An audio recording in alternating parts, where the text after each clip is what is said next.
를 이제 주간을 보내고 있습니다. 예수님이 오신 탄생을 저희가 기념하고 있습니다. 매년.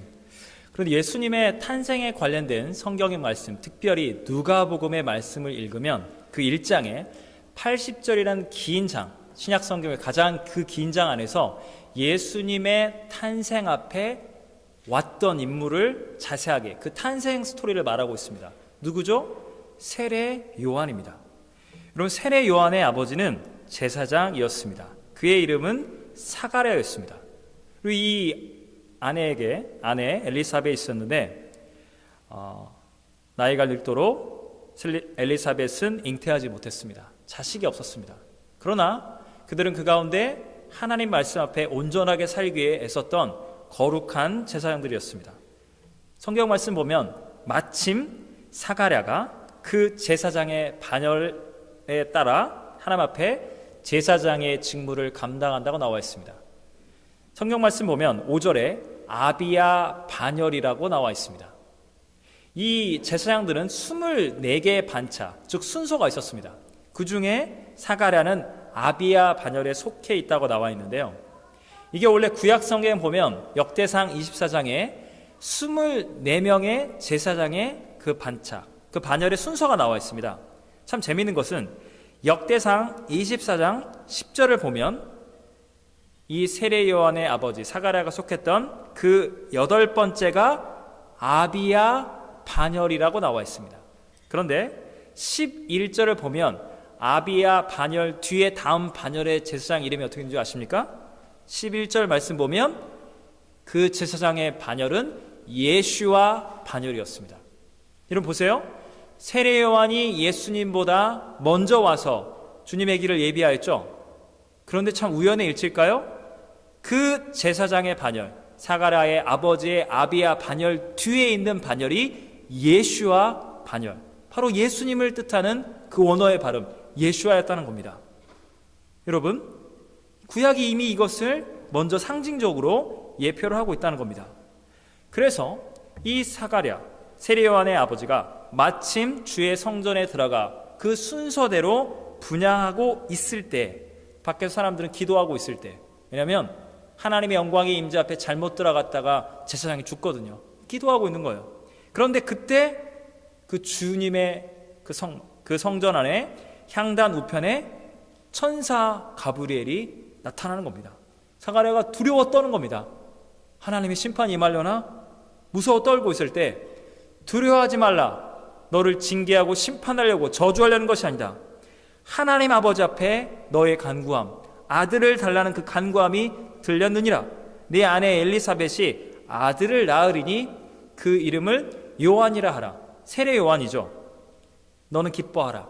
많은 사람들이 그의 탄생을 기뻐하리라. 그러면서 그 세례 요한의 앞길을 이렇게 천사가 축복해 주는 겁니다. 뭐라 나와 있냐면 모태로부터 성령 충만을 받습니다. 포도주나 독한 술을 마시지 않습니다. 그는 거룩한 삶을 살면서 나실인의 그 직무를 감당하면서 많은 사람들이 하나님께로 돌아오게 하는데, 가장 중요한 게 구약 선지자 중에 가장 위대한 선지자, 구약을 통째로 예표하고 상징하는 그 대표적 인물인 엘리야의 심령을 가지고, 그 능력을 가지고, 불의 능력을 가지고 아버지의 마음을 자녀에게로, 거스리는 불순종하는 어리석은 죄인들을 의인의 슬기로 돌아오게 해서 오실 주, 오실 메시아, 오실 하나님의 아들, 그 메시아의 길을 예비하는 거룩한 선지자, 하나님의 종이 되리라. 얼마나 기쁜 소식입니까? 아들이 없었는데 나이가 들도록 그 아들이 메시아의 길을 예비하는, 그것도 구약 엘리야의 그 선지자의 바통을 이어받아서 메시아의 길을 예비하는 거룩하고 위대한 주님의 말씀의 종이 된다는 겁니다. 정말 기쁜 소식이죠? 너무나 축복된 소식 아닙니까? 그러면 아버지는 아멘 해야 하지 않겠습니까? 세례 요한의 아버지는. 그래서 성경에 보면 이렇게 나와 있어요. 20절 말씀 보면 보라, 이 일이 되는 날까지 너 사가랴는 말 못하는 자가 되어 능히 말을 못하리니 이는 내가 전해주는 하나님 나라의 기쁜 소식을 믿지 못함이라. 때가 이르면 내 말이 이루어지리라. 그때가 되면 맺힌 입이, 이 혀가 풀어지고 말을 하게 된다는 겁니다. 여러분 질문해 보십시오. 사가랴가 나는 그딴 하나님 말씀 안 믿습니다. 불신앙의 범죄로 말미암아 하나님의 저주를 받고 말을 못하게 된 겁니까? 성경이 보여주고 있는 게 그걸까요? 성경이 뭘 보여주고 있는지 아십니까? 여러분, 우리가 매년 성탄을 맞이합니다. 메리 크리스마스. 사람들은 메리 크리스 하는 것도 너무 지겨운 거예요. 아이고, 예수님 믿는 사람 교회를 위한 건 아니잖아. 예수를 믿든지 안 믿든지 모든 사람들에게 해피 할로데이. 야, 2000년째 예수님 탄생? 그 예수의 이름 크라이스트 꼭 말해야겠어? 너무나도 진부하고 당연한 휴일로, 그냥 명절로 바뀌고 만 겁니다. 더 이상 복음은 낯설고 새로운 복음이 아닌 거예요. 근데 정작 여러분, 사가랴를 보십시오. 제가 아들을 하나님의 은혜 가운데 낳게 되는데, 제 아들, 저도 죄인인데 저에게서 태어나는 죄인된 제 아들이 어찌 거룩하신 하나님의 아들의 길을 미리 예비할 수 있단 말입니까? 어떻게 놀라운 은혜의 복음이 저에게, 우리 아들에게 이런 기적이 벌어진단 말입니까? 메시아의 탄생을 예비하는 길에 저와 제 아들이 사용된다고요? 믿을 수 없어요. 이거예요. 그래서 그 거룩한 충격 앞에 말을 잇지 못하고, 네가 이 은혜의 복음을 다 감당할 수 없구나, 믿겨지지 않지, 다 이루어질 거야, 그때까지 너는 그냥 입 다물고 있어라. 믿어지지 않으니까요. 충격이니까요. 성경이 이걸 보여주고 있다는 겁니다. 사랑하는 여러분, 복음은 여러분에게 어떻게 다가오고 있습니까? 새롭고 날마다 낯선 충격적인 복음으로 다가오십니까? 성탄이 다가오면 이 문구가 있지 않습니까? 하늘에는 영광, 땅에는 평화. 맞는 이야기입니다. 그러나 여러분 성경 구절을 보십시오.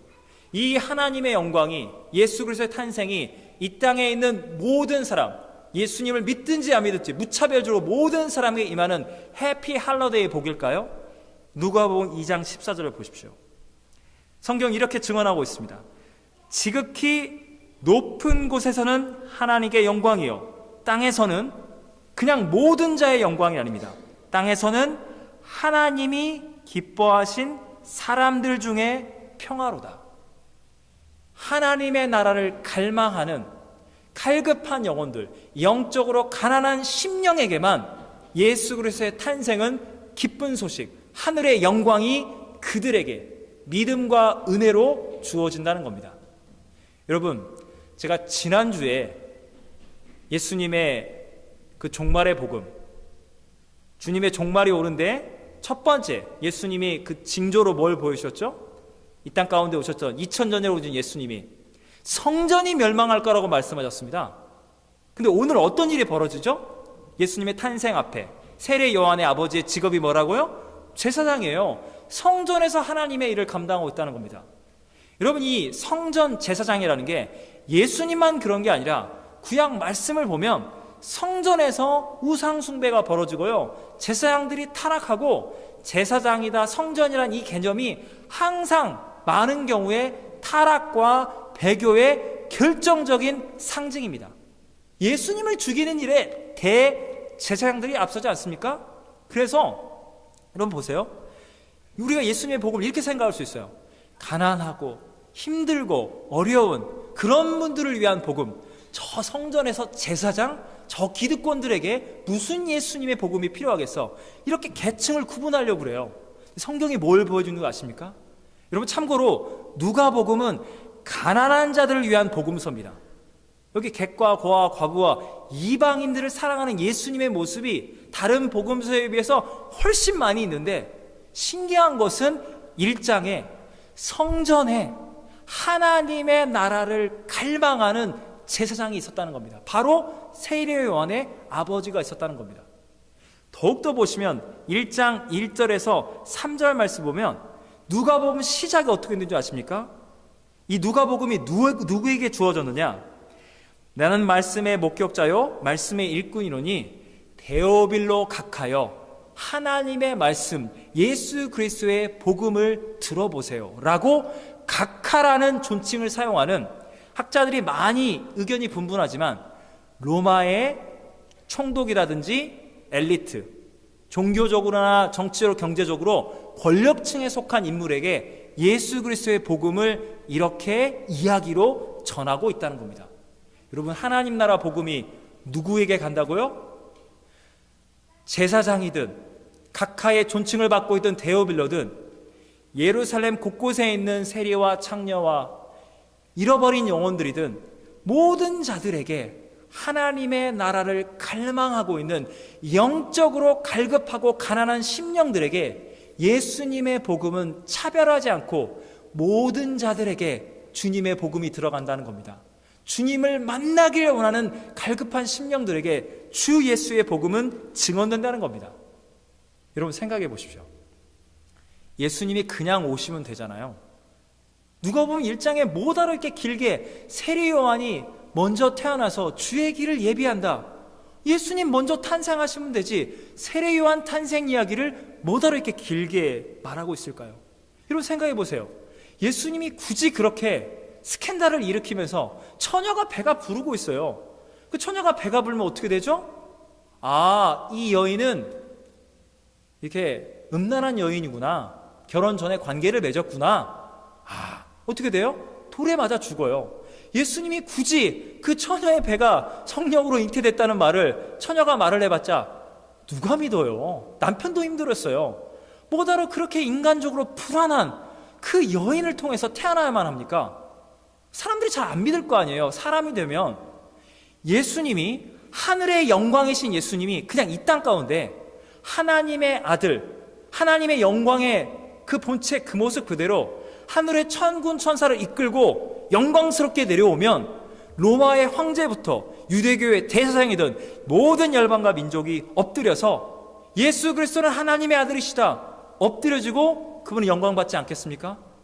그러면 되시잖아요. 그렇게 직접적으로 영광스럽게 바로 오시면 되잖아요. 주님에게는 그것은 영광스럽고 주님에게는 편한 일입니다. 우리에게는 어떤 일이 벌어질까요? 주님이 직접 신 그 자체로 하나님으로서 우리에게 찾아오시면 어떤 일이 벌어집니까? 그 거룩한 영광의 임재 앞에 하나님이 직접, 하나님의 아들이 직접 나타나면 죄인된 우리는 주님의 은혜의 그 존전 앞에서 녹아 없어집니다. 죄악된 우리의 존재는 지옥의 영원한 멸망의 심판을 받을 수밖에 없는 겁니다. 하나님은 거룩하시고 우리는 죄인이기 때문에. 그래서 예수님은 이 방식을 선택하지 않은 거예요. 우리를 멸망시키려는 것이 아니라 우리를 구원하기 위해서 예수님은 인간의 모습으로 찾아오신 겁니다. 사랑하는 여러분, 사가랴는 충격을 잊지 못했습니다. 왜? 어떻게 내 아들이 메시아의 길을 예비한다는가? 여러분, 복음이 뭡니까? 너무나 많이 들어서 우리에게 충격으로 안 다가온다고요? 하나님의 아들이 인간이 되셨습니다. 죄인의 자리까지 내려오시고 나를 대신해서 십자가에서 대신 죽으신 그 십자가의 사건. 여러분, 예수님의 복음이 무엇을 보여주고 있습니까? 나는 죄인입니다. 나는 인간의 타락한 실존의 모습으로 여기를 살아가고 있습니다. 우리가 성전의 제사장의 모습이든 사람들 보기에 저 사람 좀 거룩해, 아니면 그냥 길거리에 목동이든지 심지어 세리와 창녀, 이런 죄악된 모습, 내가 어찌 하나님 나라 들어갈 수 있겠어? 나는 죄가 많은 인생이야. 다양한 모습이 있지만 성경이 뭘 보여주고 있습니까? 하나님의 은혜가 임하고 있습니다.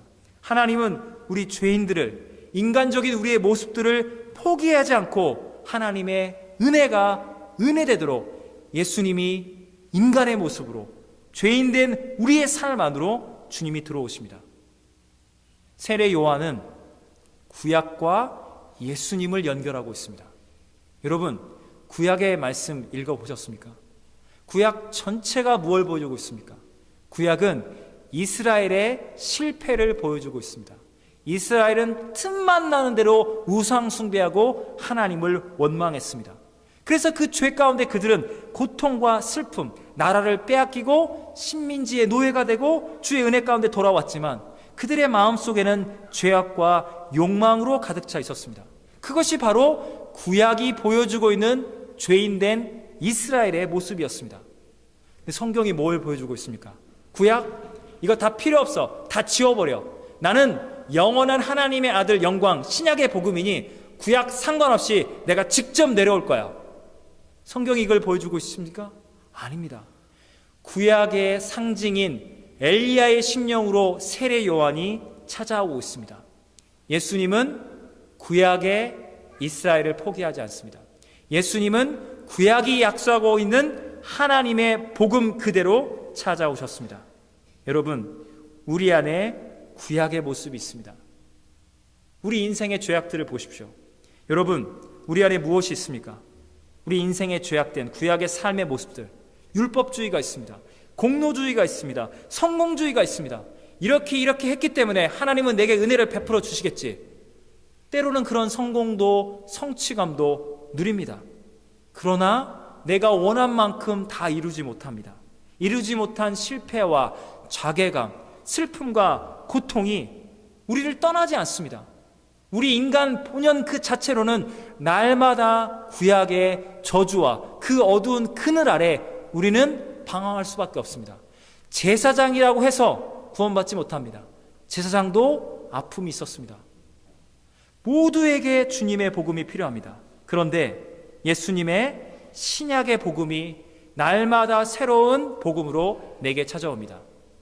구약의 죄악이 넘치는 우리의 삶 속에 예수 그리스도의 은혜의 복음이 더욱더 차고 넘치도록 우리에게 찾아오고 있습니다. 여러분, 우리는 이민이라는 아주 독특한 삶의 컨텍스트 안에 우리는 살아가고 있습니다. 여기 우리가 유학을 오고 이민을 오면 어떤 게 있습니까? 내가 빨리 영어를 잘해야 해. 빨리 정착해야 해.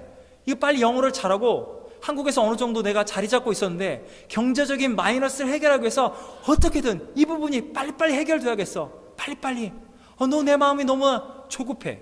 여러분, 우리 안에 뭐가 있습니까? 구약의 그 율법이 우리 안에 있는 거예요. 나는 실패하면 안 돼. 당장 이걸 이뤄야 해. 그렇지 않으면 나는 이미 나서 망한 거야. 망할 수는 없잖아. 이런 조급함이 우리의 마음을 닫게 만듭니다. 하나님의 은혜의 복음보다는 내 노력과 내 열심이 앞서도록 합니다. 그래서 이런 마음을 가질 때가 있습니다. 이제 이민 1년차, 내가 막 유학을 와 너무 힘든 거예요. 근데 10년차 이상, 자녀를 다 키우셨구나. 저분은 어느 정도 영어가 되시잖아. 그래도 저분은 경제적으로 어느 정도 자리를 잡으셨어. 얼마나 좋을까? 나는 이렇게 힘든데, 나는 이렇게 절박한데, 아직 정착 적응이 다 끝나지 않았는데. 여러분, 이민 10년차, 20년차 정착하고 어느 정도 자리를 잡으신 들의 마음은 평안과 기쁨이 날마다 넘칠까요? 여러분, 있는 힘을 다해 고통 가운데 그분들도 여러분이 느끼고 있는 그 고통을 더 어려운 상황이죠. 한인도 더 적었으니까 그 고통을 이기고 어떻게든 내가 적응하고 살아남아야겠다 해서 10년차, 20년차, 그렇죠? 자녀도 어느 정도 키우고 어느 정도 삶 가운데 보람을 느낍니다. 무엇이 남습니까? 숨가쁜 고통의 시간을 지나고 한숨 돌릴만 하면 이런 생각이 듭니다. 내가 이 고생, 내가 언어가 다르고 문화가 다른 이곳에 이렇게 생존하는데 이만큼 잃었다면 차라리 한국에서 이렇게 고생할 줄 알았으면 그냥 거기 남아서 했으면 더 잘했을 텐데, 언어적인 문화적인 갈등도 없이 더 잘했을 텐데, 그랬으면 여러분 믿겨지지 않지만 자녀들과의 갈등이 더 있습니다. 한국에서 세대 간의 갈등이요? 그거 아무것도 아닙니다. 한국어를 잘해도 이 안에서 캐나다스러운 이 상황 속에 자라나는 아이들, 우리와 문화가 다릅니다. 삶의 스타일이 전혀 다릅니다. 엄마가 하라니까 해! 이거 잘 안 통합니다. 이제 태어나는 이 세들은. 여러분, 지금 우리나 10년, 20년 뒤 우리가 가게 될 그 길에 있는 그분들도 삶은 똑같이 한순간도 변화없이 고통과 슬픔이 있습니다. 잠깐의 당장의 필요를 채운다 하더라도 우리의 실존의 고통은 끝나지 않습니다. 성경이 뭘 보여주고 있습니까? 성경은 우리에게 구약의 실패와 그 구약의 율법과 복음을 갖고 있는 세례 요한이 예수님과의 연결 포인트로 사용된다는 것을 성경이 증언하고 있습니다. 여러분, 예수님은 세례 요한이 없어도 하나님의 나라 얼마든지 하실 수 있습니다. 근데 예수님은 세례 요한을 굳이 난 네가 필요하도다. 네가 가서 먼저 나의 길을 예비해 다오. 구약의 실패를 신약의 은혜의 복음으로 주님은 세례 요한을 사용해 주신 겁니다. 성경이 뭘 보여주고 있습니까? 이 성탄절에 저와 여러분은 누군가가 예수님을 만나도록 하는 세례 요한의 역할을 감당하십시오.